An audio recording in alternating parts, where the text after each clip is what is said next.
My name is Susan, and I had a heart attack 2 years ago on a day I was too busy to be bothered. I knew something wasn't right. I felt a pinching sensation in my collarbone, and I was lightheaded and short of breath.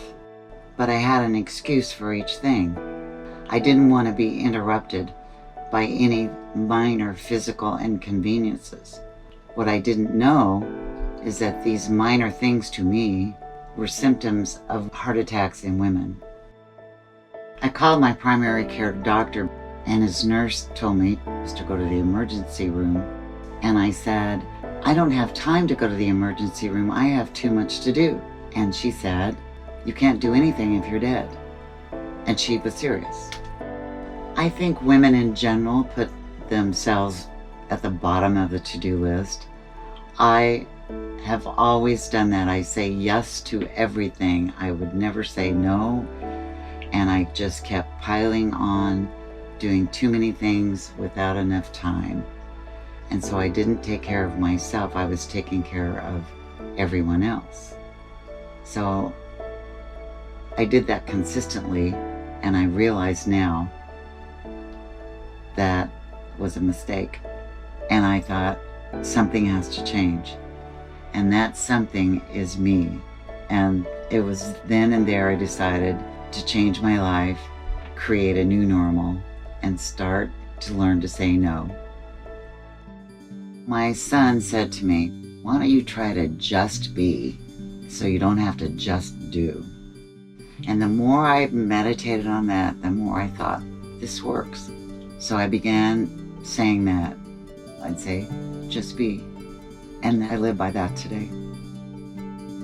Learning how to say no changed my quality of life because I could relax for the first time in years.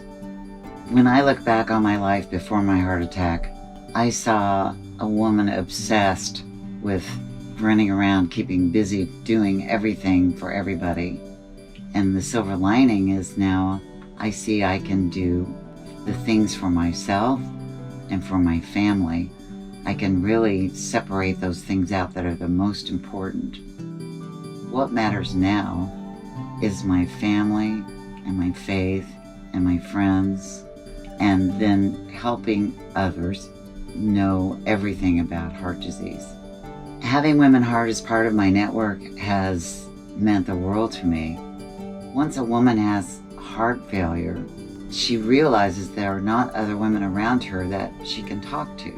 There's a lot of us that feel there's no one that's like me. And Women Heart teaches us how to reach those women. It's so difficult for women to accept the fact that there's something in their body that failed on them and that they're not going to be able to get back out there and do the things they used to do. And there's so many emotions. It's like an emotional roller coaster. You have grief because you're sad about the life you don't have anymore. And you have gratitude because you're alive and you lived through it.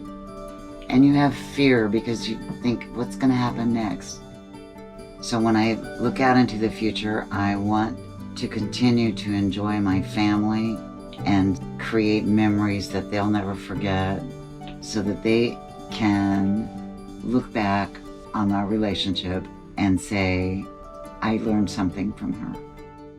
My name is Susan, and this is how I fight.